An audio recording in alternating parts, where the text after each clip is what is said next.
Justru orang yang hina adalah orang yang merasa dirinya benar dan tidak pernah melakukan dosa.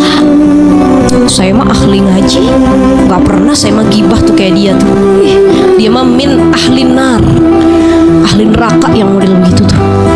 Kalau saya mah surga, ngaji, aurat tertutup, sedekah saya banyak. Kita merasa paling baik dari orang lain, justru yang paling hina. Kalau lagi dapat masalah, sholat 2 rakaat, minta sama Allah, istighfar. Nabi Muhammad kalau lagi sedih, kalau ditimpa sebuah masalah, sholat 2 rakaat. Wah, kita statusnya aja racap. La yukallifullahu nafsan illa wus'aha. Seakan-akan yang paling tersakiti dah, seakan-akan yang paling terzalimi. Walhasil macam-macam status di Facebook, status di Instagram, status di WhatsApp, status di mana aja dia tulis statusnya, memberitahukan kepada seluruh alam semesta, baik alam jin dan manusia, bahwasanya dia sedang ditimpa sebuah masalah. Apakah mereka dari alam jin dan manusia mampu menyelesaikan masalah kita? Apakah mereka tahu hikmah dari masalah yang Allah datangkan? Wah, kita semuanya punya masalah, maaf. Yang hadir di sini seberatan, kadada yang kadada bisi masalah, seberatan bisi masalah. Namun masalahnya ada orang yang mempermasalahkan masalah, ada orang yang tidak mempermasalahkan masalah. Orang yang mempermasalahkan masalah itu namanya masalah di atas masalah. Orang yang tidak mempermasalahkan masalah, hidupnya enjoy, hidupnya santai, hidupnya bahagia. Kenapa? Karena dia sadar, ya selama hidup dia seperti ini. Ilmunya ya Allah, dari ketaatan saya mengarah kepada surganya, Allah tahu ilmunya. Coba kalau perempuan yang nggak tahu ilmunya, dia nggak bakal taat sama suaminya. Kenapa? Dia nggak tahu balasannya surga, ngaji aja nggak pernah. Maka orang yang berilmu terselamatkan dalam melakukan amal ibadah kepada Allah Subhanahu wa Ta'ala. Mohon maaf ibu-ibu, banyak orang zaman sekarang hijrah. Jadi hijrah tuh kapanpun silahkan. Malah orang yang bagus itu man hajaro ilaih, orang yang buru-buru hijrah, berubah. Mungkin saya nggak tahu. Dulu kita pernah di masa-masa zaman jahiliyah, sholat enggak, nutup aurat enggak, ngaji enggak, betul ya? Taat sama suami enggak, ada yang melakukan maksiat banyak setiap harinya, sering kita lakukan. Tapi kita buru-buru berhijrah, merubah diri kita kepada Allah Subhanahu wa Ta'ala. Nah, ini yang diharuskan. Duha tolong dijaga walaupun 2 rakaat. Duha tidak harus baca wadduha. Banyak orang tidak salat duha. Alasannya, ana belum hafal wasyamsi wadduhaha. Saya belum hafal wadduha. Itu gara-gara dia belum hafal 2 surah ini, malah dia tidak salat duha. Salat duha boleh kulhu. Salat duha boleh surah-surah atau ayat mana saja yang kita hafal.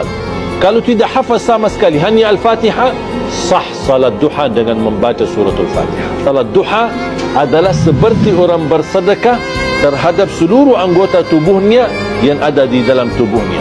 Tulang-tulangnya, anggota-anggota tubuhnya semua membutuhkan sedekah setiap hari 360. Dengan salat duha mewakili kita sedekah 360 kali. Di padang mahsyar nggak ada tenda, di padang mahsyar nggak ada atap, di padang mahsyar panas terik, tinggal semua harta benda. Lalu siapa yang dapat atap di padang mahsyar? Kullu mri'in tahta zilli sadaqatihi. Setiap orang nanti akan bernaung di bawah sedekah. Kalau ada bapak ibu nanti menengok di akhirat, ada orang yang naungan sodakohnya tebal setebal atap asrama itu yang 100 juta itu. Kalau setebal atap asrama itu nanti ada di padang mahsyar, tenang aja dia nampak. Itu yang 100 juta. Kalau nanti bapak ibu pas di padang mahsyar, nampak di padang mahsyar dari jauh kelihatan, nampak ada 2 orang sedang bernaung, itu RDPS itu. Itu kalau yang 100 juta. Kalau yang 500.000, ini tenda kayak gini lah. 500.000 ini paling tahan 2 bulan, kena hujan habis. Kalau yang 5.000 Pak Ustadz, koran. Koran. Jadi jangan katakan aku sedang menolong pesantren Al-Kautsar. Jangan katakan saya menolong Ustadz Iskandar. Maka katakanlah saya sedang menolong diri saya sendiri di padang mahsyar. Ibu punya gelang, cincin, anting, rantai, gelang kaki, gelang leher. Untuk apa simpan banyak-banyak? Ini simpan, dapat duit beli gelang, dapat duit beli cincin, dapat duit beli rantai, beli emas banyak, penuh satu cuci tangan, mati. Siapa yang ngambil? Nggak boleh suuzon, tapi boleh juga dites. Kalau nggak percaya, nanti malam agak-agak jam 12 pura-pura ibu sakaratul maut. Bang jam 12.30 dia pun datanglah membawa minyak makan untuk membuka cincin. Kalau tak percaya, tes nanti malam. Tapi kalau yang suaminya ikut, jangan, soal udah bocor. Keburukan dan kebaikan itu pasti menular. Makanya kata Nabi SAW, almar'u ala dini khalilihi. Ya, seseorang itu tergantung agama kawannya. Kawannya siapa? Tukang minyak wangi. Kecipratan wanginya bu, kita gak usah dikasih, duduk deket dia aja nempel wanginya. Apalagi dikasih, betul nggak? Bu, buat ibu nih, makin wangi kita. Itu menular. Kita bergaul sama pemulung yang suka bawa sampah, walaupun kita nggak bawa sampah, tapi gaul sama dia yang sering bawa sampah, baunya ketularan juga. Maka siapa yang jadi teman kita, itu yang menentukan kadar keimanan dan agama yang kita pegang. Ya. Man as'adun nasi bi syafa'atika yaumal qiyamati. Ya Rasulullah, siapa manusia yang paling bahagia? Di antara sekian manusia yang berkehidupan di bumi, siapakah di antara mereka yang paling bahagia? Bisyafa'atika, yang mendapatkan syafaatmu ya Rasulullah. Maka Rasulullah SAW kemudian menjawab, Ya Aba Hurairah, wahai Abu Hurairah, laqad dhanantu annahu la yas'aluni ahadun awwalu minka. Aku sungguh menduga, aku kira tidak akan ada yang bertanya tentang hadis ini mendahului engkau.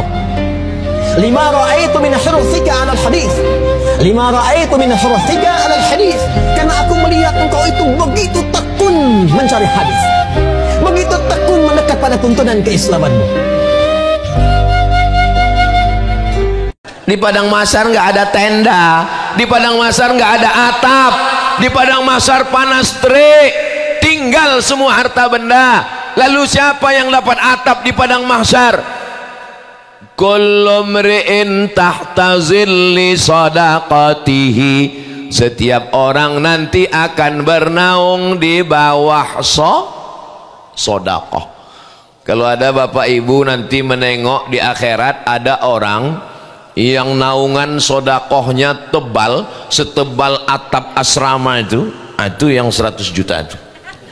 Kalau setebal atap asrama itu nanti ada di padang mahsyar, tenang aja dia nampak. Itu yang 100 juta. Kalau nanti bapak ibu pas di padang mahsyar, nampak di padang mahsyar dari jauh kelihatan nampak ada 2 orang sedang bernaung, itu RDPS itu. Itu kalau yang 100 juta. Kalau yang 500.000, ini tenda kayak gini lah.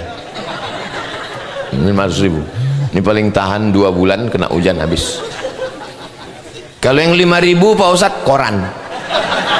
Koran. Jadi jangan katakan aku sedang menolong pesantren Al-Kautsar. Jangan katakan saya menolong Ustadz Iskandar. Maka katakanlah saya sedang menolong diri saya sendiri di padang mahsyar. Ibu punya gelang, cincin, anting, rantai, gelang kaki, gelang leher. Untuk apa simpan banyak-banyak? Ini simpan, dapat duit beli gelang, dapat duit beli cincin, dapat duit beli rantai, beli emas banyak, penuh satu cuci tangan, mati. Siapa yang ngambil?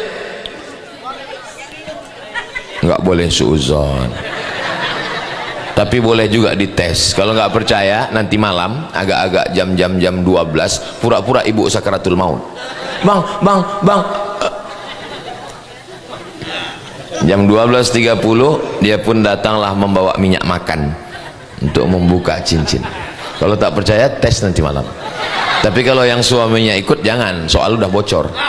Makanya kalau pengen umur kita panjang, hatinya kudu dibersihin. Dari penyakit hati jadi penyakit jasmani. Berapa banyak orang kena stroke jantungan, kolesterol, hipertensi, gara-gara sering membandingkan hidupnya dengan hidup orang. Nauzubillahimin. Dengki enggak ustazah, cuman sombong. Punya emas dipakai ke majelis talim. Kenapa bu? Baru nih, baru. Ya Allah ya Rob, ada tetangga baru beli mobil baru, buka kaca kagak mau, klakson kagak mau, negor kagak mau, begitu turun nengok kanan kiri juga enggak, kaki kagak napak tilas ke tanah, kuntilanak orang begitu bu. Ya Allah, sombongnya bukan main, hati-hati, penyakit hati. Makanya kata Pak Kiai itu sebelum tidur dia lepasin penyakit hati. Ya Allah, kalau ada saya sombong, saya ujub, saya dengki, ada penyakit hati yang timbul di sini, maafin saya redho ya Allah. Tuh, yang pertama. Keburukan dan kebaikan itu pasti menular. Makanya kata Nabi SAW, almar'u ala dini khalilihi. Ya, seseorang itu tergantung agama kawannya. Kawannya siapa? Tukang minyak wangi. Kecipratan wanginya bu, kita gak usah dikasih, duduk deket dia aja nempel wanginya. Apalagi dikasih, betul nggak? Bu, buat ibu nih, makin wangi kita. Itu menular. Kita bergaul sama pemulung yang suka bawa sampah, walaupun kita nggak bawa sampah, tapi gaul sama dia yang sering bawa sampah, baunya ketularan juga.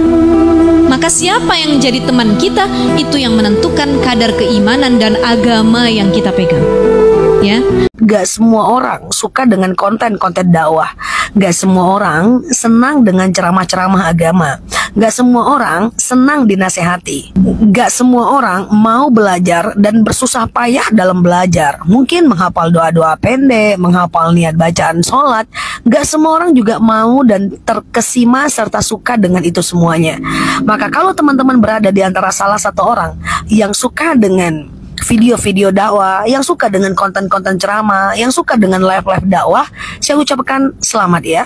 Kita adalah orang yang paling beruntung. Karena apa? Karena dalam hadis dikatakan, bada al-islamu ghariban wa sayaudu ghariban kama bada fatuba lil ghuraba. Qala man huwa al-ghuraba ya Rasul?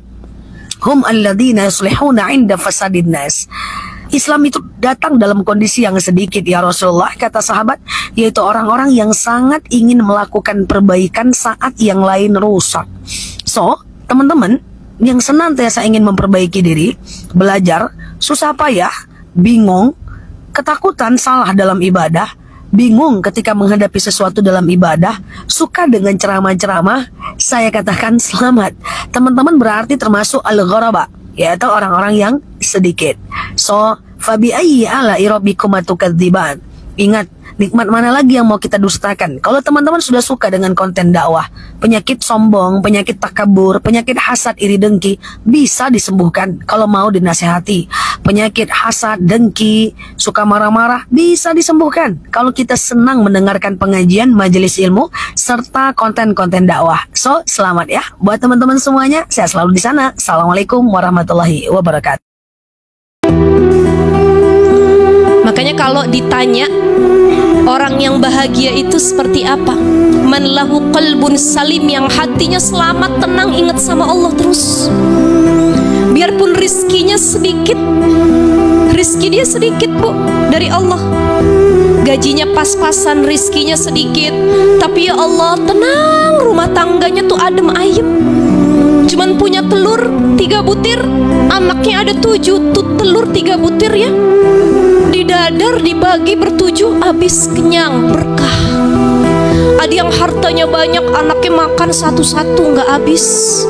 Habis itu bertengkar, rebutan harta dan lain sebagainya, suaminya selingkuh dan lain sebagainya. Allah cabut kenikmatan, kesakinahan, ketenangan dalam hati.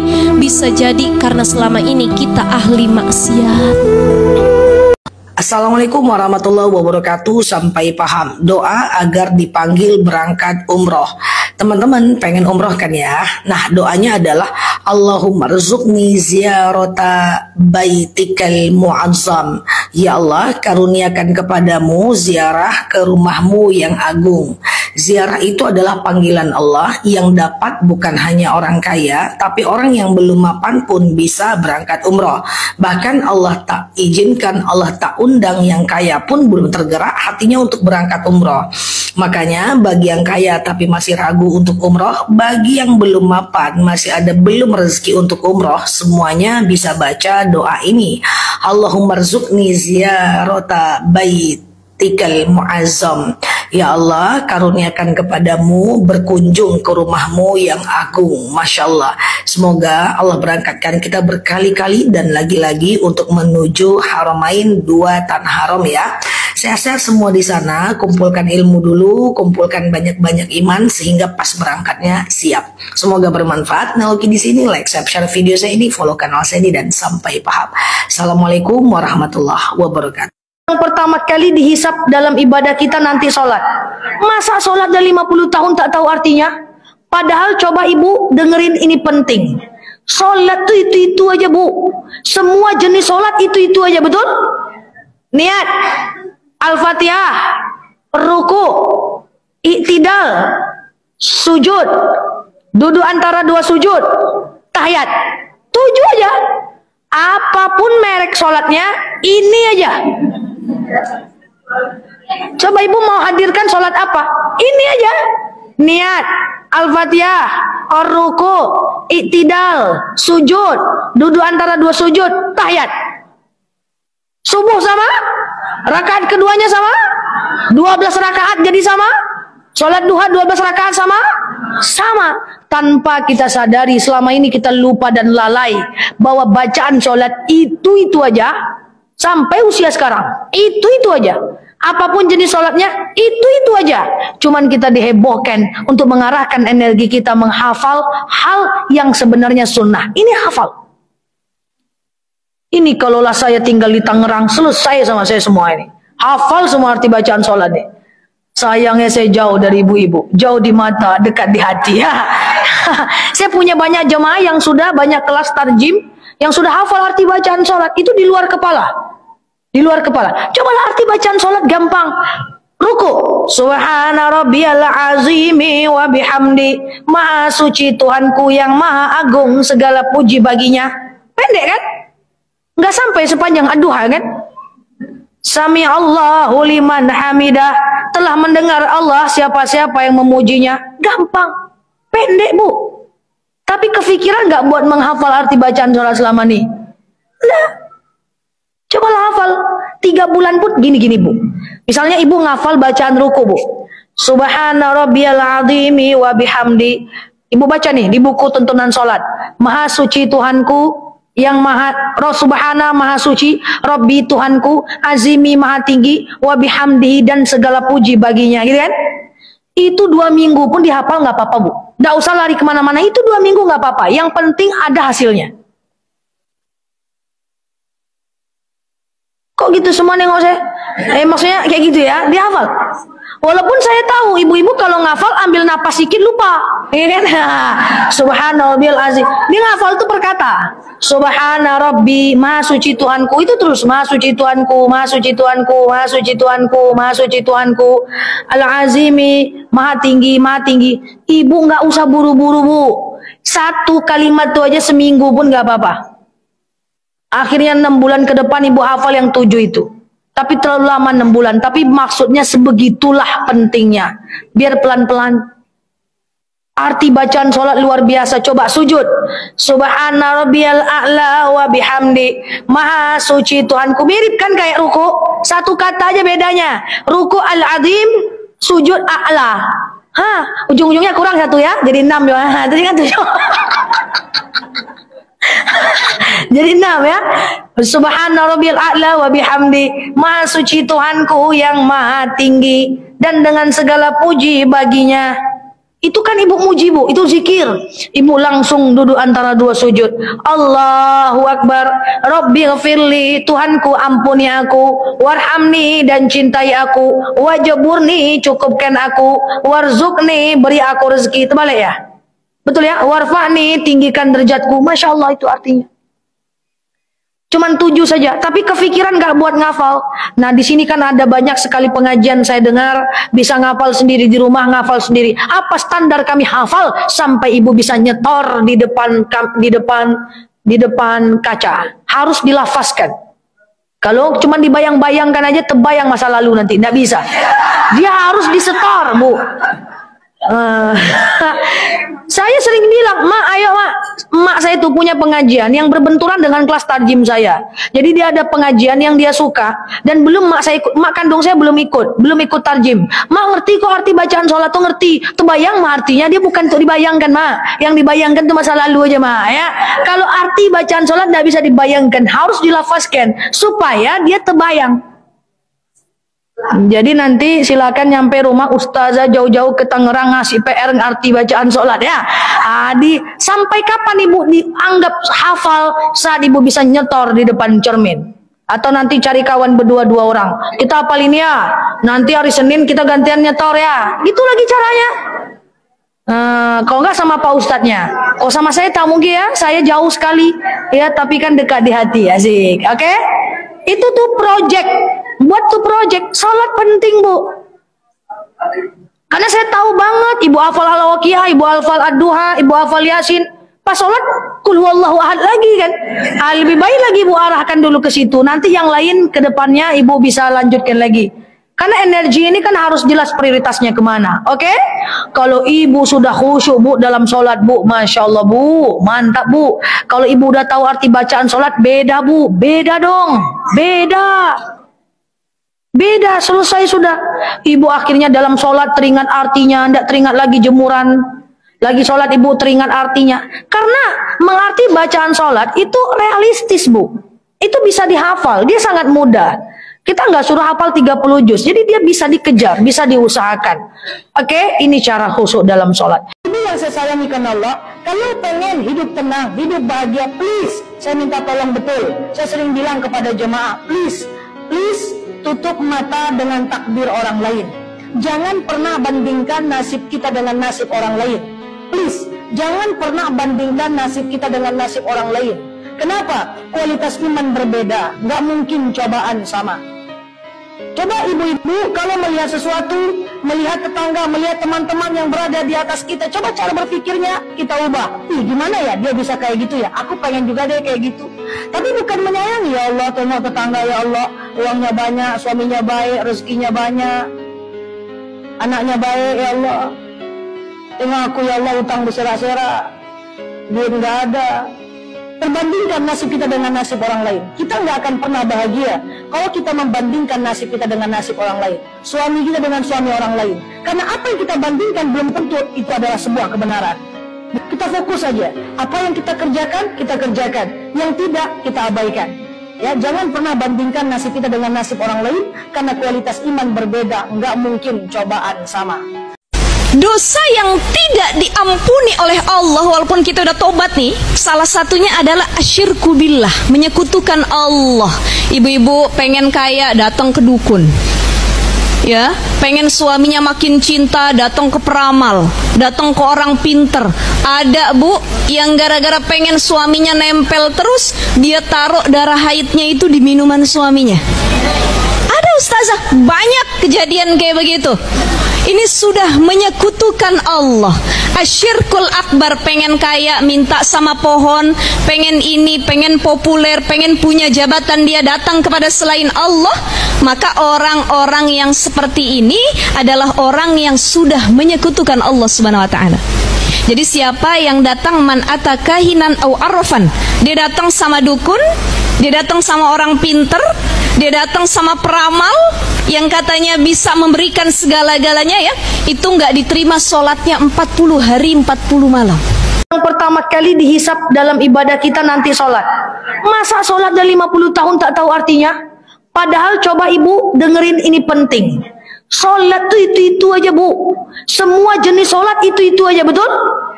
Niat, Al-Fatihah, ruku, i'tidal, sujud, duduk antara dua sujud, tahiyat. 7 aja. Apapun merek sholatnya, ini aja. Coba ibu mau hadirkan sholat apa? Ini aja. Niat, Al-Fatihah, ar-ruku, i'tidal, sujud, duduk antara dua sujud, tahiyat. Subuh sama? Rakaat keduanya sama? 12 rakaat jadi sama? Sholat duha 12 rakaat sama? Sama. Tanpa kita sadari selama ini kita lupa dan lalai bahwa bacaan sholat itu aja sampai usia sekarang. Itu aja. Apapun jenis sholatnya, itu aja. Cuman kita dihebohkan untuk mengarahkan energi kita menghafal hal yang sebenarnya sunnah. Ini hafal. Ini kalaulah saya tinggal di Tangerang, selesai sama saya semua ini. Hafal semua arti bacaan sholat nih. Sayangnya saya jauh dari ibu-ibu. Jauh di mata, dekat di hati. Saya punya banyak jemaah yang sudah banyak kelas tarjim, yang sudah hafal arti bacaan sholat. Itu di luar kepala. Di luar kepala. Cobalah arti bacaan sholat gampang. Ruku. Subhana rabbiyal azimi wa bihamdi. Maha suci Tuhanku yang maha agung, segala puji baginya. Pendek kan? Nggak sampai sepanjang ad-duha kan? Sami Allahu liman hamidah. Telah mendengar Allah siapa-siapa yang memujinya. Gampang. Pendek Bu. Tapi kepikiran nggak buat menghafal arti bacaan sholat selama ini? Lah. Cobalah hafal 3 bulan pun gini-gini Bu. Misalnya ibu ngafal bacaan ruku Bu. Subhana rabbiyal azimi wa bihamdi. Ibu baca nih di buku tuntunan sholat. Maha suci Tuhanku yang maha, subhana maha suci, Rabbi Tuhanku, azimi maha tinggi, wa bihamdi dan segala puji baginya. Gitu kan? Itu 2 minggu pun dihafal nggak apa-apa Bu. Nggak usah lari kemana-mana. Itu 2 minggu nggak apa-apa. Yang penting ada hasilnya. Kok gitu semua nengok saya? Maksudnya kayak gitu ya, dia hafal. Walaupun saya tahu ibu-ibu kalau ngafal ambil napas sedikit lupa, ya kan? Subhanallah azim. Dia ngafal tuh perkata. Subhana Rabbi, maha suci Tuhanku. Itu terus maha suci Tuhanku, maha suci Tuhanku, maha suci Tuhanku, maha suci Tuhanku. Al-azimi, maha tinggi, maha tinggi. Ibu nggak usah buru-buru Bu. 1 kalimat tuh aja seminggu pun nggak apa-apa. Akhirnya 6 bulan ke depan ibu hafal yang 7 itu. Tapi terlalu lama 6 bulan. Tapi maksudnya sebegitulah pentingnya. Biar pelan-pelan. Arti bacaan sholat luar biasa. Coba sujud. Subhana rabbiyal a'la wa bihamdi. Maha suci Tuhanku. Mirip kan kayak ruku. 1 kata aja bedanya. Ruku al-azim, sujud a'la. Ujung-ujungnya kurang 1 ya. Jadi 6 ya. Tadi kan 7. Jadi 6 ya. Subhana rabbil a'la wa bihamdi. Maha suci Tuhanku yang maha tinggi dan dengan segala puji baginya. Itu kan ibu muji Bu, itu zikir. Ibu langsung duduk antara 2 sujud. Allahu Akbar. Rabbighfirli, Tuhanku ampuni aku. Warhamni, dan cintai aku. Wajburni, cukupkan aku. Warzukni, beri aku rezeki. Terbalik ya? Betul ya? Warfa'ni, tinggikan derajatku. Masya Allah itu artinya. Cuman 7 saja, tapi kepikiran gak buat ngafal. Nah di sini kan ada banyak sekali pengajian saya dengar, bisa ngafal sendiri di rumah, ngafal sendiri. Apa standar kami hafal sampai ibu bisa nyetor di depan kaca? Harus dilafazkan. Kalau cuman dibayang-bayangkan aja, terbayang masa lalu nanti, nggak bisa. Dia harus disetor Bu. Saya sering bilang, Mak, ayo Mak, emak saya itu punya pengajian yang berbenturan dengan kelas tarjim saya. Jadi dia ada pengajian yang dia suka dan belum mak kandung saya belum ikut tarjim. Mak ngerti kok arti bacaan sholat tuh ngerti. Terbayang Mak artinya, dia bukan untuk dibayangkan Mak. Yang dibayangkan tuh masa lalu aja Mak ya. Kalau arti bacaan sholat nggak bisa dibayangkan, harus dilafazkan supaya dia terbayang. Jadi nanti silakan nyampe rumah ustazah jauh-jauh ke Tangerang ngasih PR arti bacaan sholat ya. Sampai kapan ibu dianggap hafal saat ibu bisa nyetor di depan cermin? Atau nanti cari kawan berdua 2 orang. Kita hafal ini ya. Nanti hari Senin kita gantian nyetor ya. Itu lagi caranya. Kalau nggak sama Pak Ustadznya. Kalau sama saya tak mungkin ya, saya jauh sekali ya, tapi kan dekat di hati, asik. Oke? Itu tuh project, buat tuh project. Salat penting, Bu. Karena saya tahu banget, ibu hafal al-Waqiah, ibu hafal ad-duha, ibu hafal yasin. Pas sholat, kul huwallahu ahad lagi kan. Lebih baik lagi ibu arahkan dulu ke situ. Nanti yang lain ke depannya ibu bisa lanjutkan lagi. Karena energi ini kan harus jelas prioritasnya kemana. Oke? Kalau ibu sudah khusyuk, Bu, dalam sholat, Bu, Masya Allah, Bu, mantap, Bu. Kalau ibu udah tahu arti bacaan sholat, beda, Bu. Beda dong. Beda. Beda, selesai sudah. Ibu akhirnya dalam sholat teringat artinya, tidak teringat lagi jemuran. Lagi sholat ibu teringat artinya. Karena mengerti bacaan sholat itu realistis, Bu. Itu bisa dihafal, dia sangat mudah. Kita nggak suruh hafal 30 juz, jadi dia bisa dikejar, bisa diusahakan. Oke, ini cara khusyuk dalam sholat. Ciri perempuan yang nanti jadi ahli surga pertama adalah, ini kata Nabi Shallallahu Alaihi Wasallam, ya, orang atau perempuan yang sholat 5 waktu. Jadi kriteria pertama adalah perempuan yang menjaga sholat 5 waktunya. Qila dukhulil jannah min ayyi abwabil jannati syi'ti. Idza sholatil mar'ah khamsaha. Kalau ada perempuan sholat 5 waktunya nggak pernah ketinggalan, di awal waktu dia kerjakan, khusyuk dalam sholatnya, dia masuk surga dari pintu manapun yang dia mau, silahkan, kata Nabi. Yang kedua adalah perempuan yang sholat syaroha. Ketika masuk bulan suci Ramadan, dia berpuasa 30 hari full dengan sungguh-sungguh, totalitas, tidak ada kekurangan sedikit pun. Ini perempuan ahli surga. Walaupun Senin, Kamis, Ayamul Bid, puasa sunnah lainnya nggak pernah dia lakukan, tapi Ramadan dia lakukan dengan sebaik mungkin, ahli surga. Yang ketiga, wahafidhut farjaha, perempuan yang mampu menjaga kesuciannya. Ternyata ketenangan dan kebahagiaan itu bisa diambil dengan 3 cara. Nah, dalam kitab Nasoihul Ibad dijelaskan, kalau pengen dapat kebahagiaan, bahagia satu keluarga, bahagia suami istri anak, masuk surga bareng-bareng, jadikan rumah kita adalah rumah yang diisi orang-orang solih. Naam. Jadi yang pertama itu harus wa qalbun alimun. Hatinya harus tahu. Hatinya itu menyadari bahwa Allah itu mengawasi kita. Ini di rumah kita punya anak, suami, istri, masing-masing punya handphone. Yang satu nonton maksiat, emaknya juga nonton maksiat, bapaknya nonton maksiat. Itu rumahnya bagai neraka. Karena isinya kemaksiatan semua. Tapi kalau anak kita dibiasakan baca Quran, dekat sama Allah, ada salah satu pesan dari Mbah Maimun. Ini guru kita, Allah yarham, yang sudah wafat, Mbah Maimun Zubair. Kiai Maimun Zubair. Beliau mengatakan gini, kalau kamu ingin anakmu jadi orang yang solih dan solihah, rumahmu terasa nyaman, maka biasakan baca Quran di dalam rumah. Naam. Biasa baca Quran di dalam rumah, itulah yang menjadi keturunanmu juga akan jadi ahli Quran. Amin. Seperti itu. Jadi yang pertama, tanamkan di hati kita bahwa Allah selalu mengawasi kita, sehingga rumah itu tidak dijadikan tempat maksiat. Yang kedua, wabadanun sabirun, badan yang sabar, taat. Orang tua suruh ngaji, sholat, saling sabar, saling menerima kekurangan antar pasangan, biar nggak ada masalah rumah tangga. Dan yang terakhir sudah badanun sobirun, kolbun alimun, wa qana'ah bima fil yad. Istri qana'ah, suami ngasih berapapun. Masya. Suami punya istri ya, walaupun gak cantik-cantik amat ya qana'ah juga.